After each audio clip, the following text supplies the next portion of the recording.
Tu devi imparare a lavorare pensando a quello che fai.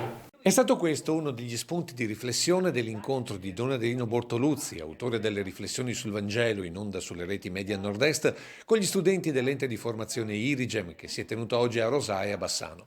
Fede e impegno nello studio come fondamenti di crescita personale e professionale al tempo del Covid, il tema sul quale Don Adelino ha inserito alcuni stimoli di riflessione personale e collettiva rivolti direttamente agli studenti.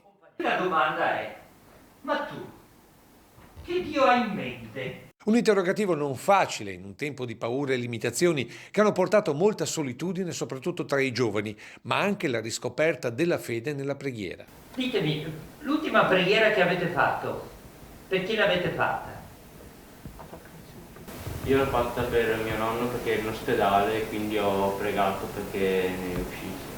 Tante le risposte di questi giovani che proprio con le limitazioni del Covid hanno riscoperto il bisogno di socialità, di obiettivi veri e non effimeri, ma anche di docenti che siano punti fermi e sicuri per un percorso che non è solo di studio, ma soprattutto di crescita personale e sociale. Ecco perché l'incontro tra fede e lavoro non può che essere la passione. È importante creare e vivere una passione per le cose grandi. Al termine la benedizione rivolta a queste ragazze e a questi ragazzi che sono il nostro futuro.